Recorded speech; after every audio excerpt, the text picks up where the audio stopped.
The lock clicked open with a familiar sound, but everything else felt wrong. Mother's house key felt heavier in my hand, weighted with finality. I pushed open the front door, and the wrongness hit me like a physical force. Gone was the gentle scent of lavender that had always perfumed these halls. Instead, an artificial pine freshener assaulted my nose. The walls, once adorned with my mother's cherished art collection, now displayed generic landscape prints in gaudy gold frames. "Jenna, we weren't expecting you until tomorrow." My father's voice carried from the kitchen, casual as if he hadn't abandoned us 10 years ago. "I'm Jenna, and this was supposed to be my homecoming." Instead, I stood frozen in my mother's foyer. No, my foyer now, staring at the stranger who shared my DNA. "Surprise," I said, my voice flat. "Where's Laura?" "She's upstairs, settling in. Listen, sweetheart." "Don't call me that." The words shot out before I could stop them. "Why are you here, Mark?" He flinched at the use of his first name. Good. Let him feel a fraction of the pain he'd caused. "Your mother and I had an arrangement," he said, running his hand through his graying hair. "Laura and I would help maintain the property in her final months." "Final months?" I stepped closer, my boots clicking against the hardwood floors Mother had lovingly restored. "She died suddenly. There were no final months." A shadow crossed his face. "Well, yes, but—" "Mark, who are you talking to?" Laura's voice drifted down the stairs, followed by her perfectly manicured presence. Her face tightened when she saw me. "Oh, Jenna, how unexpected." "It's my house," I said. "I don't need an invitation." Laura's laugh was like breaking glass. "Of course not, dear. We're just trying to help. Your mother would have wanted—" "Don't." My voice shook. "Don't you dare tell me what my mother would have wanted." "Now, Jenna." Mark stepped between us, playing peacemaker like he hadn't been the one to shatter our family in the first place. "We thought it would be easier if we were already moved in when you arrived, help you transition." "Moved in?" The words didn't make sense. "You're not staying here." "Actually," Laura smiled, all teeth and triumph, "we are. Your father and I discussed it, and we think it's best if we all live here together, as a family." A door creaked upstairs, and a young woman appeared. Emily, my half-sister, the replacement child. She looked between us, anxiety written across her features. "The will hasn't even been read," I said, my hands clenching into fists. "This is my inheritance." "About that," Mark cleared his throat. "There might be some complications." The world tilted sideways.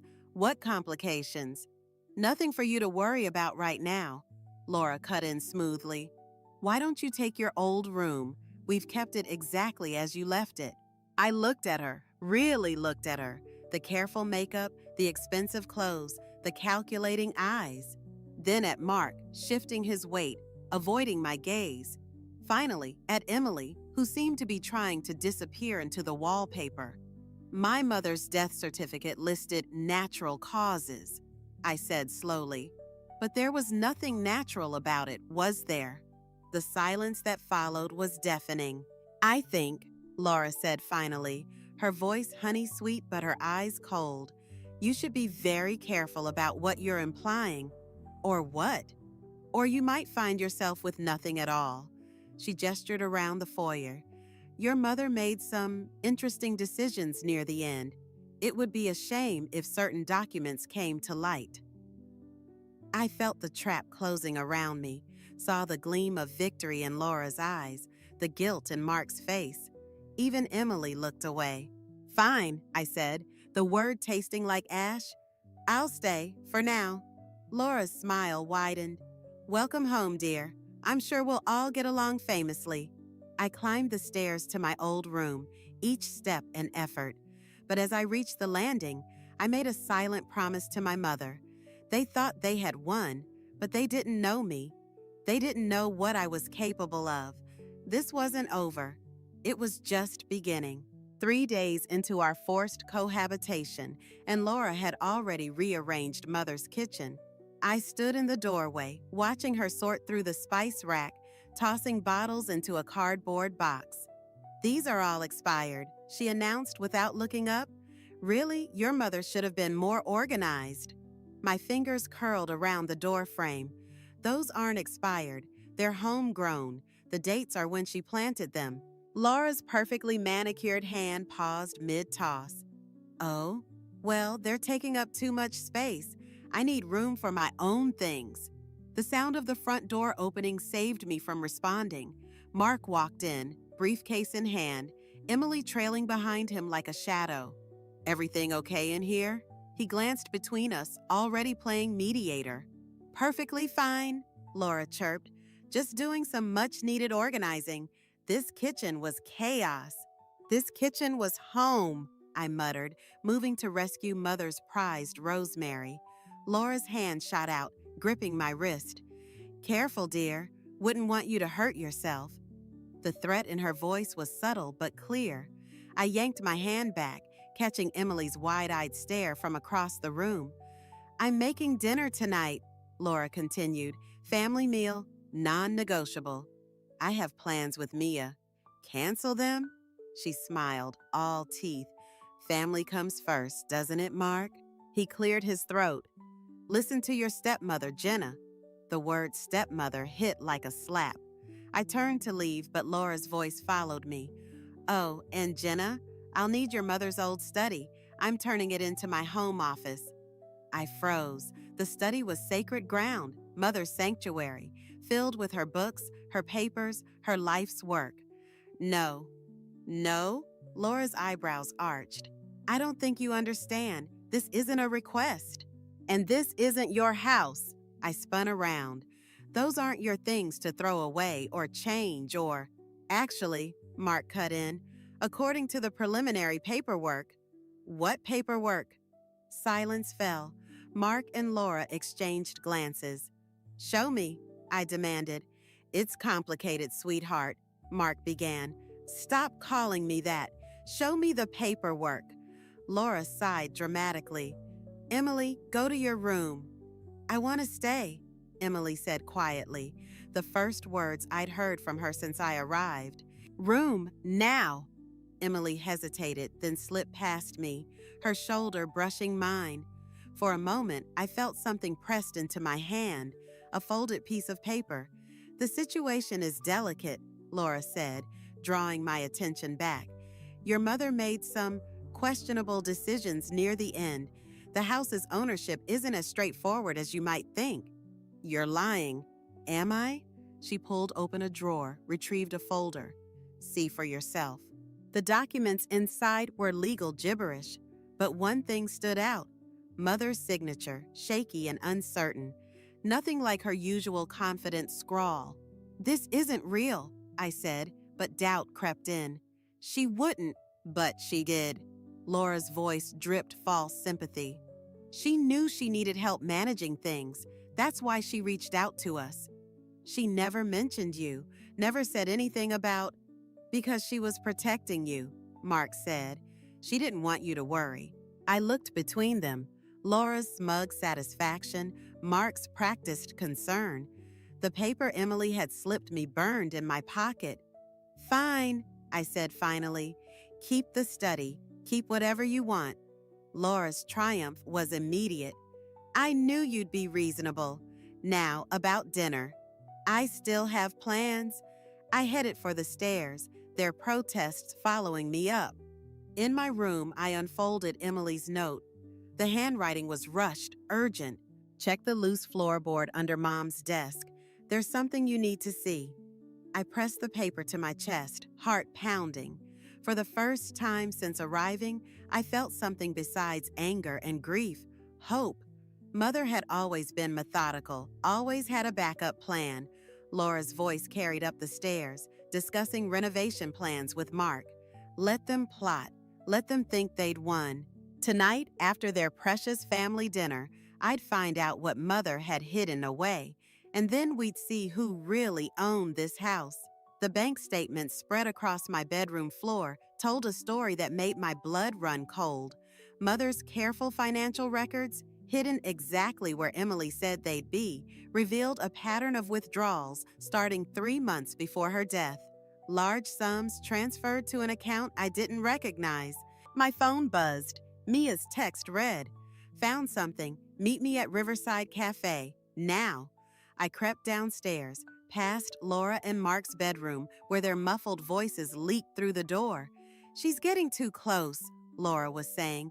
"We need to—" "I'll handle it," Mark interrupted. "Just stick to the plan." The front door creaked despite my careful exit. Outside, Tom, our neighbor, was watering his lawn in the dark. Odd for 10 at night. He watched me walk to my car, phone pressed to his ear. Mia waited at our usual corner table, laptop open. "Your father's company filed for bankruptcy last year," she said without preamble.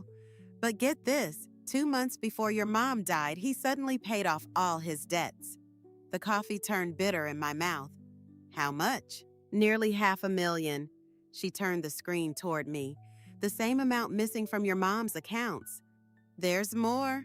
I pulled out the documents I'd found.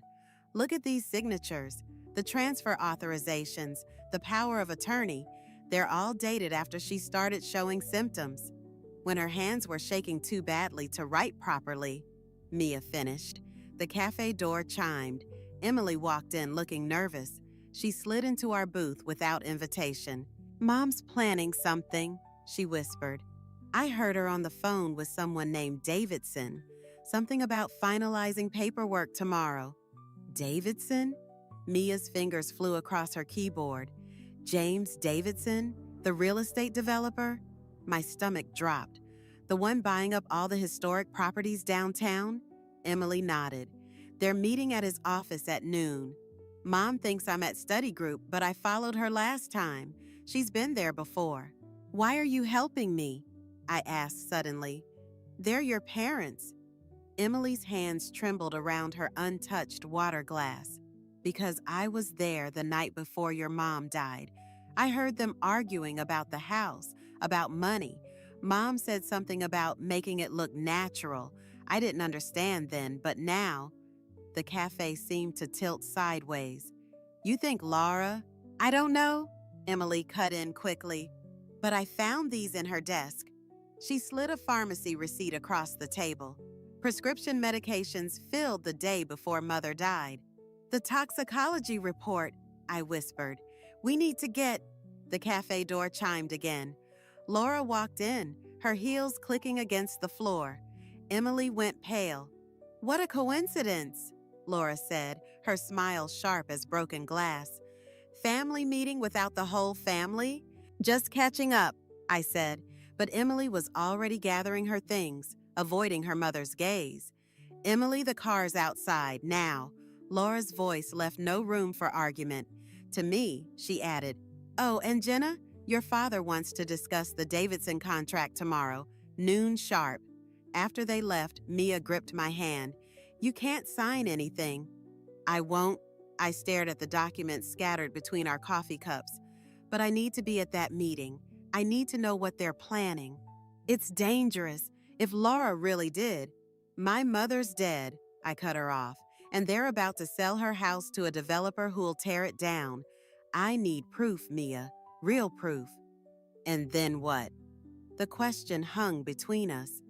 Through the cafe window, I watched Laura's car pull away, Emily's silhouette rigid in the passenger seat.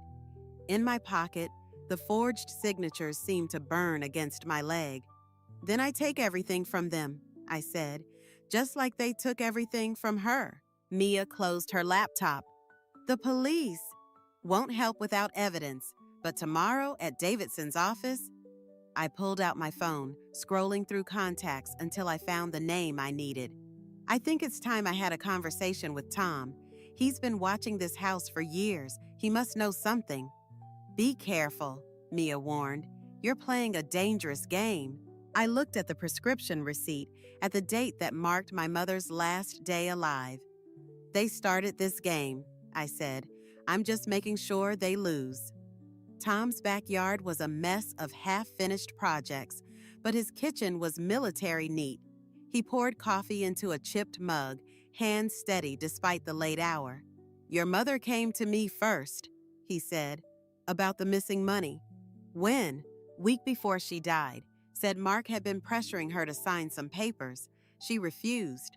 He set the mug down hard enough to slosh coffee onto the counter. "Next thing I know, she's dead and they're moving in." "Why didn't you tell the police?" "With what proof?" His laugh was bitter. "Look, I've known Mark longer than you've been alive. Back when we were partners in the construction business, before he embezzled half our savings and left me to face the creditors.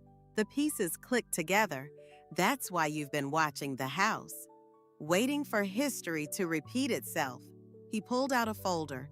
"These are copies of everything I've gathered. Bank records, business dealings, phone logs. But there's something else." A key slid across the table. "Your mother gave me this. Said if anything happened to her, I should make sure you got it. Safety deposit box at First National." My phone buzzed. "Emily, Mom found the papers in your room. She's destroying everything. I have to go." I grabbed the key, my hands shaking. "Thank you for—" "Wait." Tom caught my arm. "There's more. Laura, she's not who she claims to be. Her real name is—" Headlights swept across the kitchen windows. A car door slammed. "That's Mark's car," Tom whispered. "Out the back. Now." I slipped through the dark yard, heart pounding. Through the neighbor's hedge, I watched Mark stride up Tom's walkway, Laura right behind him. The house was dark when I returned, except for light spilling from my room. I crept upstairs, hearing papers rustling. "Find it?" Mark's voice drifted down the hall. "Nothing useful." Laura sounded frustrated. "But she knows something. That little coffee shop meeting with Emily." "Emily?" Mark's voice sharpened. "What was she doing there?" "Being a naive little fool, like always. But don't worry, I've handled it." My blood ran cold. I pulled out my phone, texted Emily. No response. "We need to move faster," Laura continued. "Davidson won't wait forever." "The house isn't even in our name yet." "It will be, once we get rid of our little problem." I backed away, but the floor creaked. The rustling stopped. "Jenna?" Mark called. "Is that you?" I ran. Down the stairs, through the kitchen, out the back door. Behind me, footsteps thundered. My car was blocked in by Mark's. I sprinted toward the street, but Laura's voice rang out. "Emily won't answer her phone, will she?" I stopped dead. "Come inside, dear. Let's talk about your sister's safety." I turned slowly. Laura stood on the porch, her smile triumphant. Mark hovered behind her, looking uncertain. "What did you do to her?" "Nothing permanent, yet." She held up her phone. "She's having a lovely sleepover at Davidson's lake house. Very remote, very private." "You're bluffing." A video appeared on her screen. Emily, unconscious on an unfamiliar couch. "Inside now." I walked back like a puppet on strings. In the kitchen, Laura pulled out a stack of papers. "Sign these and Emily comes home. Refuse." She shrugged. "Accidents happen." "Mark," I turned to my father. "She's your daughter." He wouldn't meet my eyes. "Just sign the papers, Jenna, please." I looked at the documents. Property transfer, power of attorney, liability waivers, everything they needed to take the house, to erase Mother's last wishes. "You killed her, didn't you?" I said to Laura. "My mother. You killed her for this house." "Prove it." Her smile never wavered. "Oh, wait. I destroyed all your evidence. Now sign."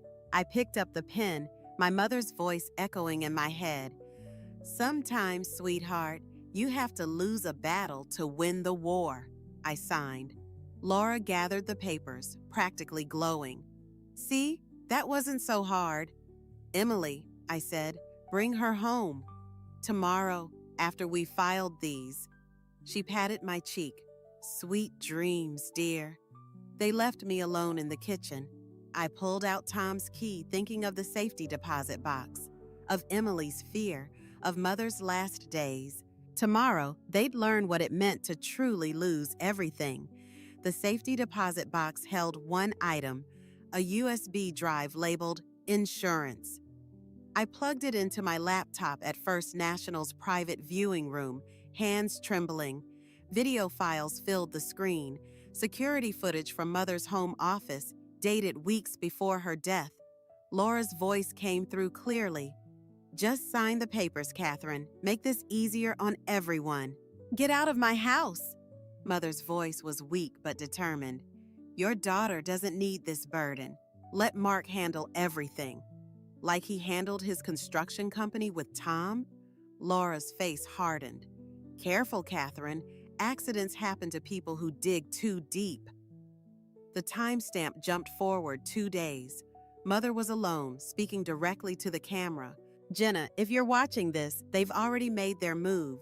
The proof you need is in Davidson's office, project files from 2012, Mark's original fraud, Laura's real identity, everything." The door opened behind her. The video cut out. My phone buzzed. Mia. "Emily's awake. Tracked her phone to Davidson's lake house. Police won't help without proof of danger." Another message followed. "Tom's gone. His house is empty." I dialed Emily's number again. This time, she answered. "Don't come here," she whispered. "Mom's planning." The line went dead. The bank's fluorescent lights suddenly felt too bright, too exposing. I copied the files and headed for the exit, but froze at the sight of Mark waiting by my car. "We need to talk," he said. "About what? How you helped Laura kill my mother?" "You don't understand.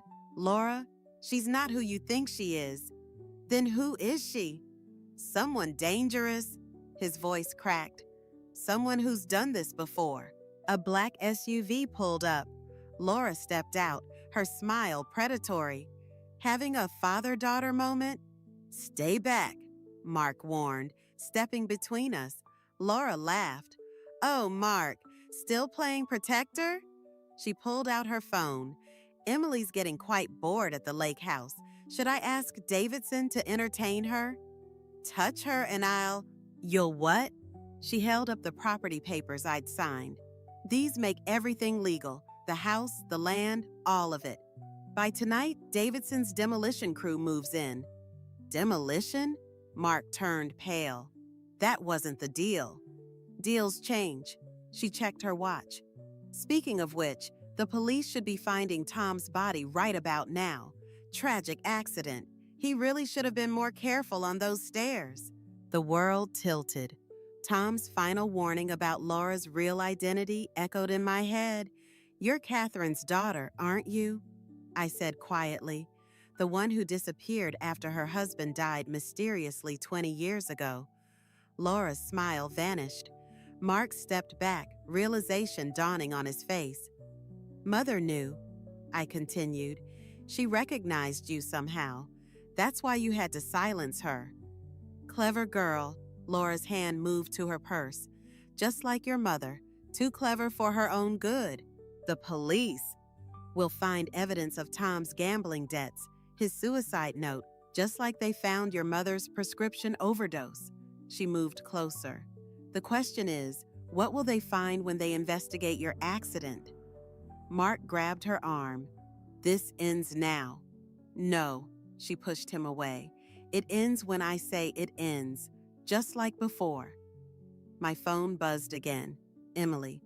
"Got away. Don't trust Mom. She killed—" Laura's hand shot out, snatching my phone.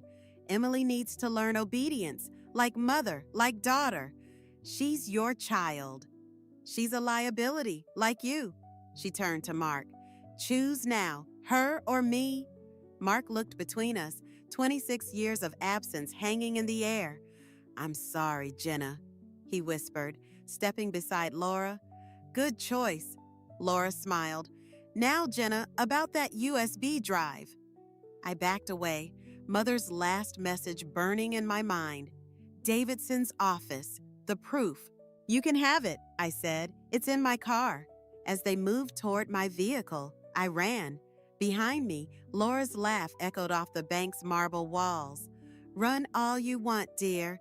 But remember, I know where Emily is, and accidents happen so easily at lake houses." I didn't stop running. Emily was out there somewhere. The proof waited in Davidson's office, and Mother's voice guided me forward. Sometimes, sweetheart, the best revenge is letting them think they've won.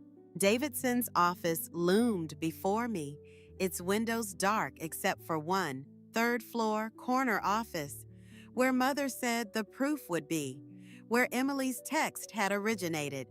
I picked the service entrance lock, a skill learned from Tom before Laura had gotten to him. The stairwell camera's red light was dead, Mia's handiwork with the security system. Voices echoed down the hall as I reached the third floor. The demolition crew is ready, Davidson's voice. Once the house is gone, the evidence disappears. And my daughter? Laura, still sedated. She won't remember anything about tonight. I edged closer, phone recording. And the other one? Davidson again. Jenna? Laura's laugh sent ice through my veins. Currently hunting ghosts in your filing room. Mark's watching the entrance. My father's voice joined them. This isn't what we agreed. Shut up, Mark. You lost your vote when you let Catherine figure it out. I reached the filing room, fingers trembling as I searched for 2012. The drawer was empty. Looking for these?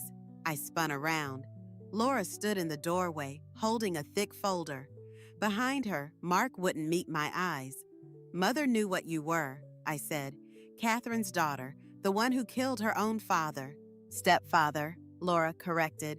Just like I killed his first wife, Catherine. Just like I killed your mother. Family tradition, you might say. Why? Money, power. The thrill of watching people realize too late who I really am. She dropped the folder into a metal trash can. Want to know how your mother looked when she finally understood? Stop, Mark pleaded. No, let's tell her everything. Laura struck a match. How Catherine begged for her daughter's life. How easily the prescription drugs mixed into her evening tea. The folder caught fire. How Tom figured it out too late. She smiled. Poor Tom. Those stairs were so treacherous. Emily knows, I said. She'll tell. Emily won't remember anything after her unfortunate overdose tonight. Tragic, really. Following in her sister's footsteps. Sister. That's right, Laura's eyes glittered. Emily is Catherine's daughter, too. My little sister, hidden away all these years, until I found her. The room spun. Emily, my sister, Mother's daughter. Mark knew, Laura continued.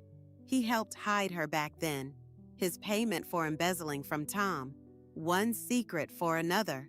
I tried to protect her, Mark whispered. Both of them. By letting their mother die? He flinched. Enough talking. Laura pulled out a syringe. Time to join the family tradition. I backed away, but Mark grabbed my arms. I'm sorry, he said. She'll kill Emily if I don't. I fought, but Laura was already moving forward, needle ready. A gunshot cracked through the room. Laura staggered, blood blooming on her shoulder. Behind her, Emily stood in the doorway, Tom's gun steady in her hands. Get away from my sister, she said. Laura lunged. Another shot. This time she fell. Mark released me, rushing to Laura's side. Emily's hands shook. The police are coming, she said. Mia called them. We have proof, everything, the videos, the files Tom saved. Tom's dead, I said. No, Emily smiled shakily. He's downstairs with Davidson, very much alive and very ready to testify. Laura laughed, blood staining her teeth. You think this changes anything? The house is still mine. The demolition is canceled. Tom's voice came from the hallway. Along with your entire operation, Sarah Williams. Or should I say, Laura Davidson? Davidson? I turned to Emily. James Davidson's first wife, she explained. Before she killed him and stole his company. Before she found Mark and learned about her sister's daughter, me. Laura's face contorted. You were mine, my second chance. I was never yours, Emily said, and now everyone will know exactly who you are. Police sirens wailed outside. Laura's eyes met mine, all pretense gone. You think this is over? She snarled. You think you've won? I picked up the burning folder, now only half destroyed. Yes, I said, I do. Why? Because Mother taught me something you never learned. I watched the evidence of her crimes smolder. Real family protects each other. They don't destroy each other. The police burst in, and Laura's facade finally shattered completely. In her eyes, I saw what Mother must have seen at the end. Not a monster, but something far more dangerous. A broken woman who'd never understood what family truly meant. Emily took my hand as they led Laura away. Behind us, the sun rose over Mother's house. Still standing, still ours, still home. The prison visiting room smelled of bleach and desperation. Laura sat across from me, orange jumpsuit stark against her pale skin, handcuffs glinting under fluorescent lights. Come to gloat? Her voice was hoarse, but her eyes still burned. I need to know why. I placed Mother's photo on the table between us. The whole truth. Truth? She laughed. Which one? How I killed my stepfather when I was 17, how I found Emily, my sister's secret daughter, and molded her into my own? Or how your precious mother figured it all out? Start with Emily. Laura's fingers twitched toward the photo. The guard tensed. Catherine was always the golden child, she said. Even after she got pregnant at 16, they protected her, hid her away, gave her baby to a friend to raise, Mark. Her smile turned cruel. He never told you why he really left, did he? The pieces clicked. Mother found out. She recognized Emily. The resemblance to Catherine was striking. Laura leaned forward. I spent years tracking my sister's child. When I found Mark, it was almost too perfect. He needed money. I needed access. Emily needed a mother. She had a mother. You killed her. Catherine was weak, like your mother. Both of them so concerned with doing the right thing. She spat the words. They never understood. Family is power, control. Is that why you're here now? To maintain control? Her eyes narrowed. What do you mean?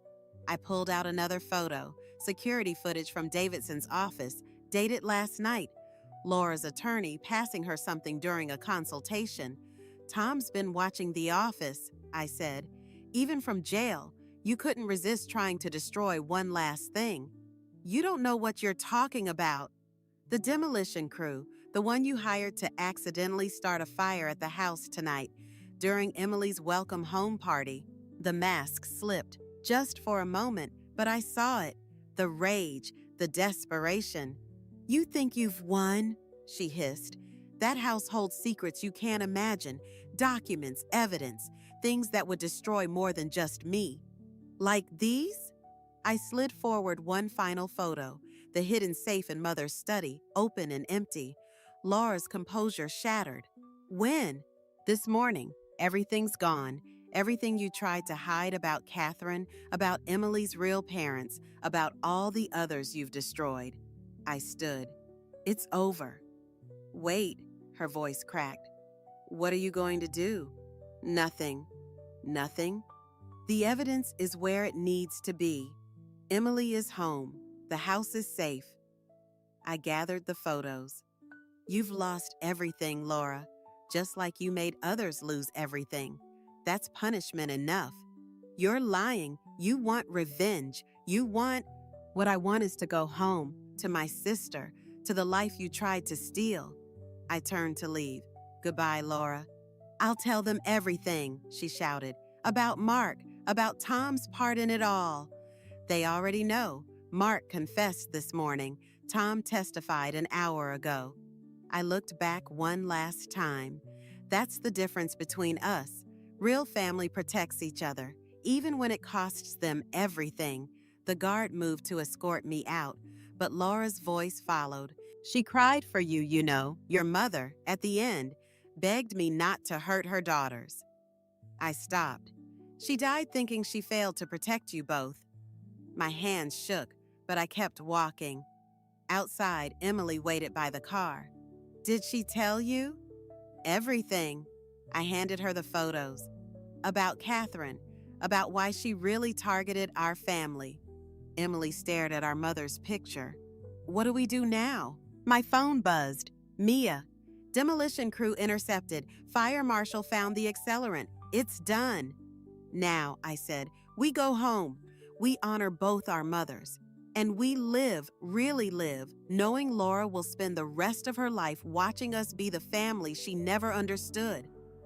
As we drove away, I glimpsed Laura at her window, a small figure growing smaller, her power finally reduced to nothing but bitter memories and prison walls. Emily squeezed my hand. In her face, I saw echoes of Catherine, of Mother, of the strength that Laura had tried to destroy, but had only made stronger. Together? She asked. Together, I answered, and drove toward home. The lavender bloomed exactly where Mother had planted it. Emily knelt beside the garden bed, carefully transplanting the new seedlings, while Mia documented everything for the Historical Society's preservation records. Found another one, Tom called from the porch, holding up a hidden camera, the last of Laura's surveillance network. He dropped it into a box already full of similar devices. I stood in Mother's study, now restored to its former glory, except for one addition, a framed photo of Catherine, Emily's birth mother, placed beside Mother's desk. Two women who'd loved their daughters enough to die protecting them. The doorbell rang. Mark stood outside, looking older than his years in his court-mandated monitoring device. The prosecutor offered a deal, he said without preamble. Full testimony against Laura's other crimes in exchange for house arrest. And I turned it down. Taking responsibility means accepting consequences. He handed me an envelope. The last of the documentation you'll need. Property deeds, bank records, everything. From the garden, Emily watched us, her expression guarded. She asks about you, I said. She shouldn't. He stepped back. Some mistakes can't be undone. Some fathers don't deserve forgiveness. No, I agreed, but some daughters need closure anyway. He nodded once, then walked away. Emily returned to her planting, but her shoulders relaxed slightly. Inside, I found a letter mixed in with Mark's documents, written in Mother's hand, dated the day before she died. My dearest Jenna, by now you know about Emily, about Catherine, about the web of lies that brought us here. But there's one truth Laura never understood. Family isn't about control or power. It's about choice. I chose to protect Catherine's daughter when she couldn't. I chose to love you both as my own.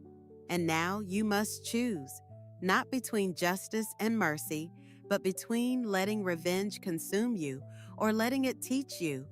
The house is yours, both of yours. Make it a home again. All my love, Mom. A noise made me look up. Emily stood in the doorway, dirt still on her hands. I remember her, you know, she said quietly. Catherine, not clearly, but feelings, moments, like the way she smelled of lavender too. I held out the letter. She read it, tears falling onto the paper. Laura wanted me to be Catherine's replacement, she whispered. But your mother, our mother, she just wanted me to be me. That's why Laura hated her. Mom saw through the control, the manipulation. She saw what family really means. Emily traced Mother's signature. Do you think we can? Make it a home again? Through the window, I watched Tom and Mia working together, erasing Laura's presence piece by piece. The garden bloomed, Mother's legacy growing stronger with each new plant. Even Mark's silhouette, retreating down the street, seemed more like a closed chapter than an open wound. I think, I said, we already are. Emily hugged the letter close. I keep expecting to feel different. After everything, learning about Catherine, watching Laura's sentencing, understanding what they all did to protect me, shouldn't I feel different? I thought of Laura in her prison cell, still trying to control us even now. Of Mark, choosing punishment over escape. Of Mother and Catherine, two women who'd sacrificed everything for love rather than power. Maybe that's the point, I said. We're not different. We're just more ourselves than they ever wanted us to be. The doorbell rang again. The Historical Society Committee come to officially designate the house as a protected property.